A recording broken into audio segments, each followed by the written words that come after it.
Everybody's journey to retirement looks different, especially when we think about when things happen. However, there are some pretty hard and fast rules that dictate when you can and can't start doing things in retirement, and even a couple that you really want to make sure you don't miss. So, in this section of the course, we're going to go through those rules from an educational perspective to help you learn what the rules are and whether or not they apply to you.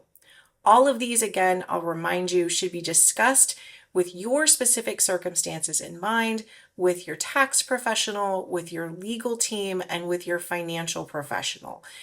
The information I'm providing you is for educational purposes only.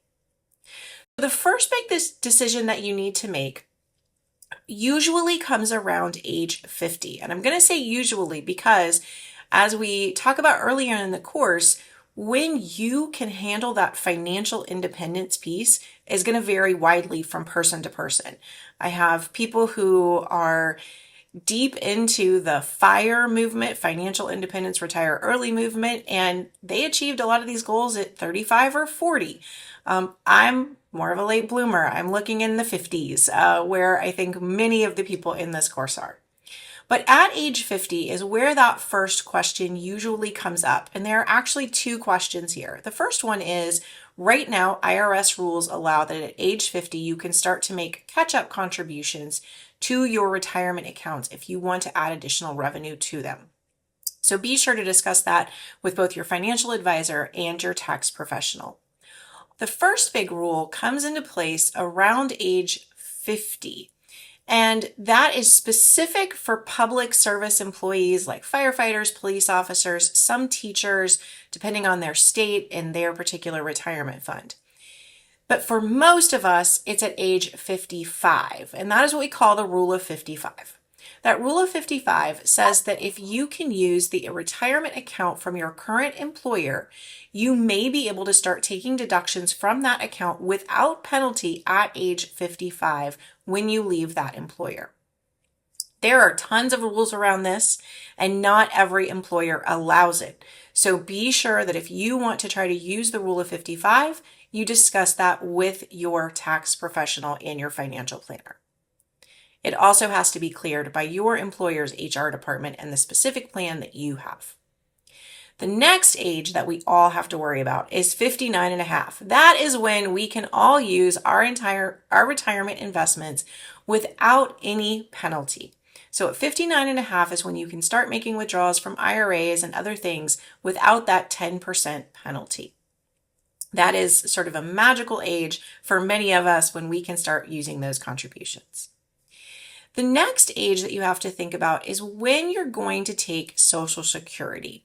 And that can happen anytime starting for most of us after age 62. I say most of us because it does differ depending on when you were born. And I've got a tool in the course that you can use to compare whether you take your retirement benefit, your Social Security benefit at 62, at 67, at 70, etc. And that is a personal choice. Again, one you need to discuss with those professionals. Just know that it's a choice you can start to make at age 62. The next one, and one of the deadlines you absolutely do not want to miss, is the Medicare sign-up deadline. Missing that deadline around age 65 can cause you to have to pay penalties for the rest of your life. You do not want to miss that deadline. So make sure that you are planning carefully when you're going to sign up for Medicare and to work through all of that with your financial team.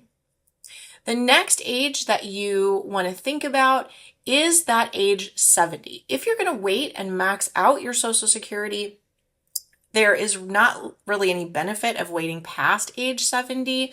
And so you'll want to make sure that you've taken that benefit at that point. And finally is either age 73 or age 75, depending on when you were born. And that's when Uncle Sam wants his piece of your retirement account and you have to start taking what are called required minimum distributions. This can have for retirees pretty significant tax implications. So you want to make sure that you talk through that with your financial professional and your tax advisor very carefully so that you understand what those are.